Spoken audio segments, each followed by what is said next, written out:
de los temas, digamos, más importantes que abordamos en este curso fue el relacionado con la reglamentación que tiene Estados Unidos, que sacó recién, sobre inocuidad de frutas y hortalizas frescas. Hicimos esta presentación para el grupo porque es una reglamentación nueva que a todos en la región nos interesa, puesto que de alguna u otra manera exportamos o pretendemos exportar productos a Estados Unidos, pero además porque esta reglamentación es un excelente ejemplo de reglamentación basada en el riesgo, basada en evaluaciones de riesgo. Es interesante saber que FDA contrató, asignó recursos para que los expertos de las universidades norteamericanas evaluaran los riesgos más significativos en la cadena de frutas y hortalizas. Esto es importante porque en realidad es la manera como se deben hacer en la actualidad las legislaciones. Legislaciones deben estar basadas en los riesgos. Y es muy interesante cómo la FDA ha contratado estas evaluaciones de riesgo y ha utilizado los resultados de la evaluación para establecer las medidas de la nueva reglamentación de frutas y hortalizas frescas. Lo hizo, entre otras cosas, porque en Estados Unidos en los últimos, vamos a decir, 20 años, la cantidad de brotes de enfermedades, sobre todo de origen microbiológico, relacionados con las frutas y hortalizas frescas ha crecido enormemente. Ha habido casos muy sonados, muy expandidos, muy extendidos, que han afectado a mucha gente en muchos estados con bacterias peligrosas, con bacterias patógenas. Y esto pues preocupa a las autoridades sanitarias. Ha hecho que las hortalizas frescas, las hortalizas de hoja en especial, y algunas frutas se consideren productos de alto riesgo, que no lo eran 20 o 30 años atrás, pero que hoy lo son por todos los cambios que suceden en la cadena alimentaria, en la ecología microbiana, en los hábitos de consumo. Hay mil cosas que hacen que el panorama de la gestión de la inocuidad cambie constantemente, que cada día haya nuevos retos, que cada día haya nuevas preocupaciones por las cuales trabajar. Entonces, a raíz de todos estos problemas, ahora, pasa que en Estados Unidos la distribución de frutas y hortalizas tiene una característica. La producción está muy concentrada, la mayoría de la producción se concentra en 5 estados, vamos a decir en 10 estados, California, Florida, Idaho, serían como los principales estados productores de frutas y hortalizas frescas, y se distribuye por todo el país. Entonces son grandes volúmenes producidos en forma concentrada y después llevados al país, miles de kilómetros de distancia durante varios días, con una prolongada vida útil, etc.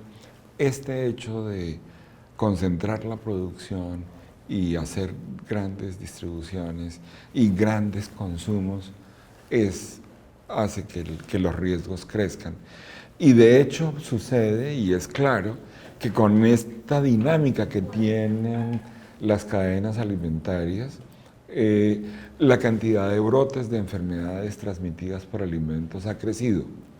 Los problemas de inocuidad no ceden, son cada vez más, porque hay más comercio, hay más intercambio, hay más concentración de la producción, hay mayor nivel de distribución alrededor de los países y del mundo en general, y además a cada país están llegando más productos de muy diversos orígenes.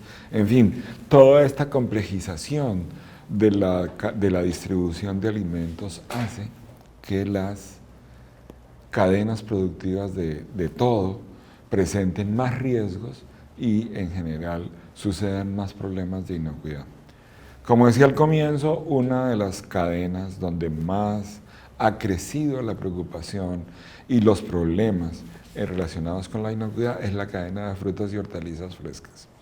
20 años atrás, 25 años atrás, nadie se preocupaba por eso. No era una gran preocupación.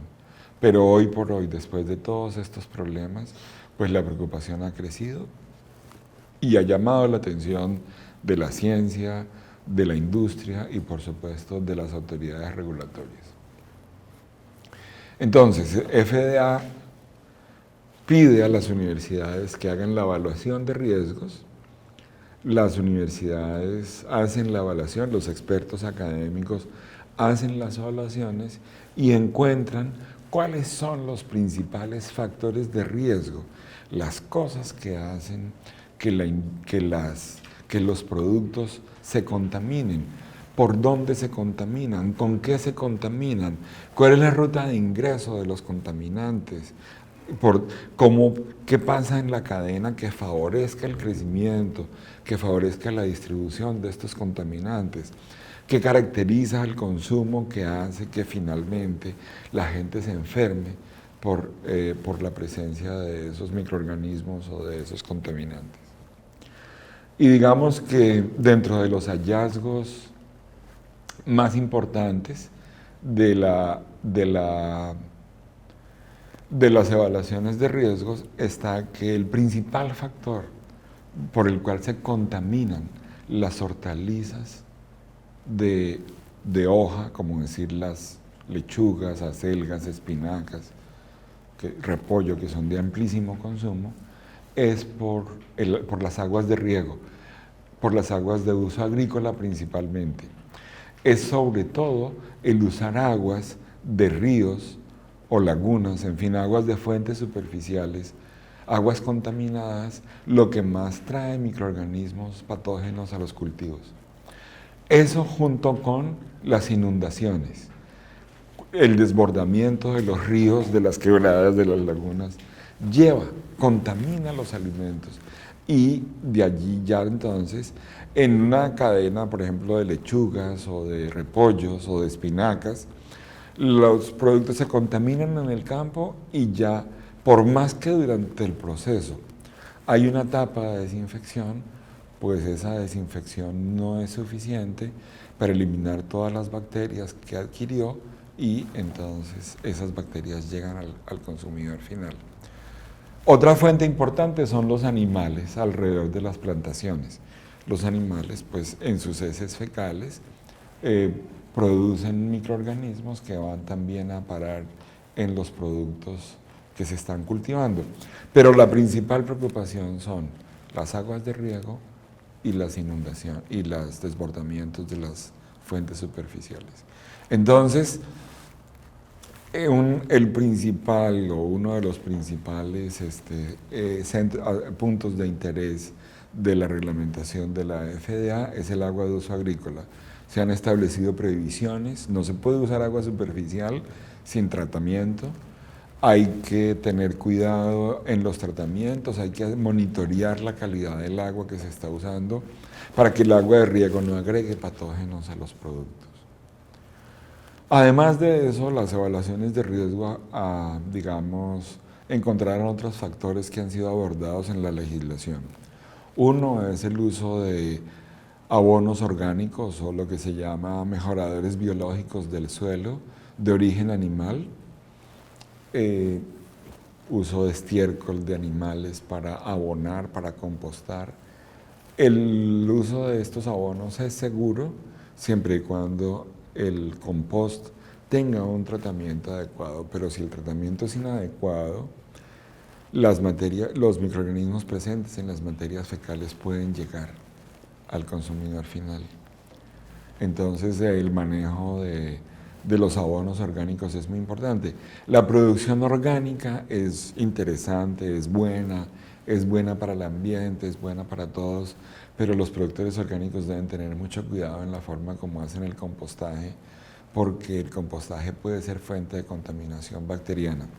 Y entonces ellos, sin quererlo, porque nadie quiere hacer eso, pero sin quererlo, queriendo ofrecer un producto sano, un producto amigable ambientalmente, lo que hacen es que si no tratan bien el compost, van a conseguir que los clientes, los consumidores se enfermen más.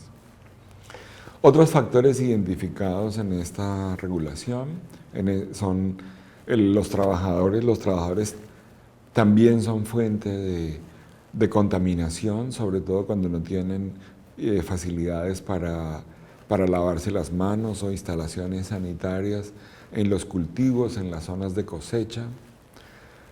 También la limpieza de los equipos, de las herramientas que se utilizan, los procesos de cultivo, cosecha, empaque. Y una cosa que tiene esta regulación sobre la cual llama mucho la atención es sobre el uso de los germinados o rebrotes. Hay un capítulo, hay una sección grande de la reglamentación dedicada a los germinados. Los germinados están muy relacionados también con la comida sana. Hay mucha gente que no come carne, pero come germinados, que son ricos y son buenos. Pero las semillas que se germinan, alfalfa, fenugreco, las diversas semillas, la soya misma se germina para comer, deben ser muy bien manejadas para que no causen problemas. La epidemia de E. coli generada en Europa, en Alemania en 2011, por germinados, es el ejemplo más dramático de lo que puede hacer un germinado mal manejado. Allá apareció una E. coli muy agresiva, de una tasa de mortalidad muy alta, que estaba metida dentro de la semilla y que la desinfección a la que se somete la semilla no logró eliminarla. Y entonces estaba en la semilla. El proceso de germinación ayuda al crecimiento microbiano, así como germina la mata, germinan las bacterias en las mismas condiciones. Entonces, la semilla estaba contaminada y los germinados se contaminaron, y con eso hicieron unos sándwiches. Recuerdo que eran unos sándwiches que tenían pan integral, germinados, tofu y hortalizas de hoja. Muy sano, muy rico, muy fit. Pero esos germinados causaron un problema serísimo. Entonces, los expertos en inocuidad están preocupados por el impacto de los germinados y de este tipo de cambios en las costumbres alimenticias, porque generan riesgo. Entonces, la reglamentación también aborda las precauciones que hay que tener con los germinados. En términos generales, esta reglamentación establece una serie de requisitos que, si uno las mira bien, son recomendaciones lógicas, como son hechas con base en evaluaciones de riesgo, son recomendaciones basadas en la ciencia, en ciencia sólida. No son ideas locas que se le ocurren por ahí a un loquito. Son recomendaciones serias basadas en la ciencia, que aunque esa reglamentación no nos aplique a nosotros, son cosas de las cuales nosotros debemos aprender para hacer seguros nuestros procesos. A mí me parece que ese es el gran valor de la reglamentación de la Ley de Inocuidad de Alimentos de Estados Unidos en lo que tiene que ver con frutas y hortalizas frescas. Por eso presenté aquí en detalle, en este evento presenté en detalle esa ley, los requisitos que trae, la forma como fue elaborada, todas las recomendaciones que trae. Yo invito a la gente a que lea la ley FISMA, a que entre a la página web de la red de inocuidad que formó el ALADI y el IILA. Allá está una presentación que hice sobre el tema. Allí van a encontrar más información. Les invito a que quienes trabajan con frutas y hortalizas frescas pues lean estas recomendaciones y las apliquen por el bien de sus negocios y por el bien de todos los consumidores también. Muchas gracias.